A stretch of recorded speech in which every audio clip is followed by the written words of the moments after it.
재발하고 전이가 됐을 때 항암제 안 들어요. 그 다음에 수술도 할 수가 없어요. 그 다음에 방사선도 잘 안 들어요.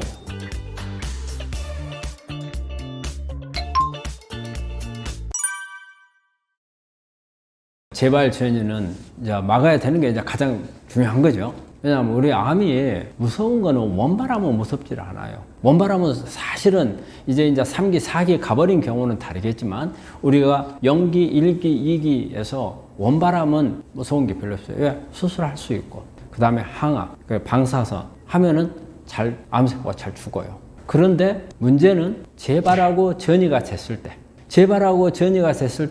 항암제 안 들어요. 그 다음에 수술도 할 수가 없어요.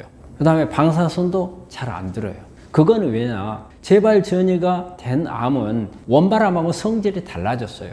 원발암은 대개 순환암이에요. 우리가 보통 암은 퇴행이란 말을 쓰거든요. 어렸을 때 내가 지금 50살이다 그 말이에요. 50살에 가지고 있는 세포는 성장을 안 해요. 그런데 내가 젊었을 때일수록 성장을 잘했던 거예요. 가장 성장을 많이 했던 때가 엄마 뱃속에서 정자와 난자가 수정했을 때 가장 빨리 크죠.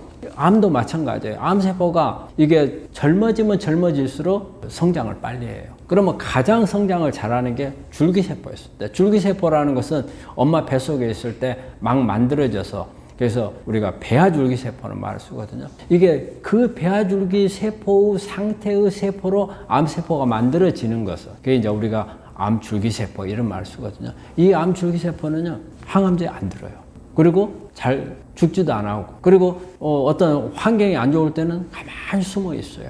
환경이 좋기만 하면 바로 하고 그래서 재발 전이암은 우리가 무서워하는 이유는 그거예요. 그래서 재발 전이암이 만들어지면 안 된다는 거죠. 그러면 우리가 누구는 재발 전이암 만들고 싶은 사람이 어디가 있어요?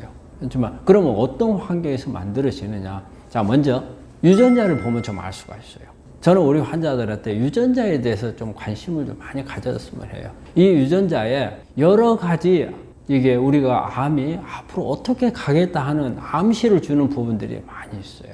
그래서 또 우리 대학에 하나 바라고 싶은 게 뭐냐면 유전자에 대해서 다양하게 좀 검사를 좀 해줬으면 좋겠다는 생각을 해요. 그래서 우리 요즘에는 우리가 이렇게 간단하게 나오는 PCR 방법을 많이 쓰는데 그거는 몇 개의 유전자밖에 못 보는데 NGS라고 해가지고 다양한 유전자를 한꺼번에 볼 수 있는 그런 방법들이 있거든요.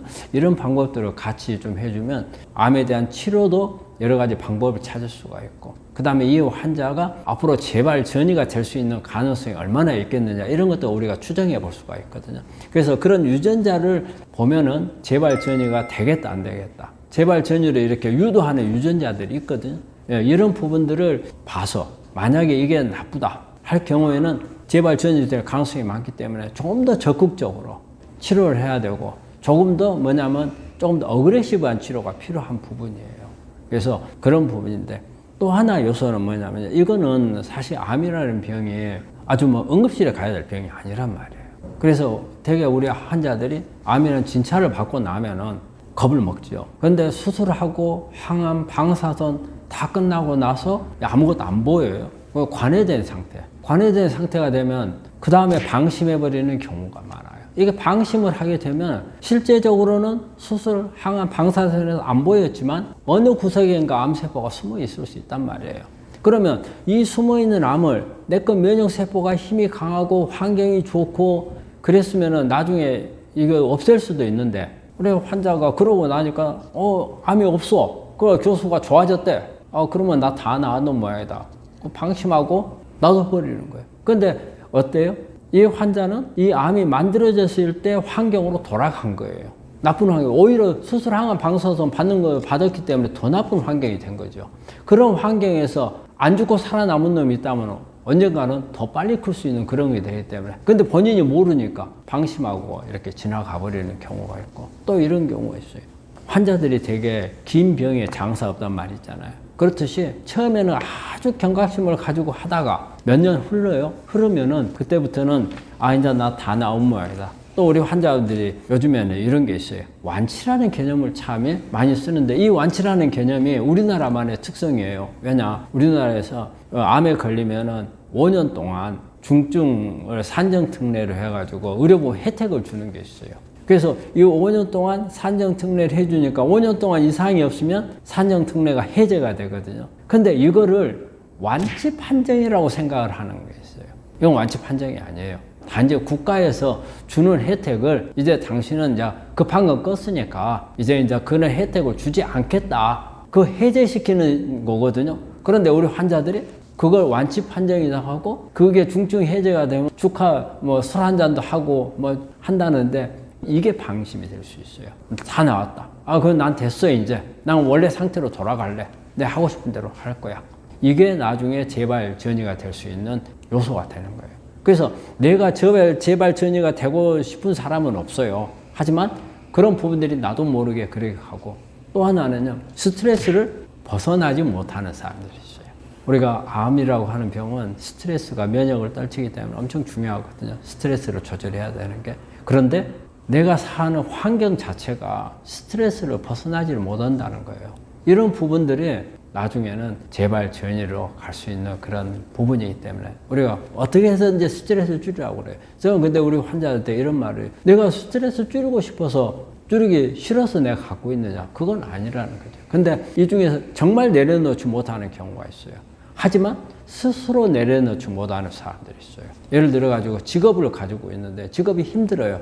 근데 돈은 많이 벌어. 그것도 가족들이 있어.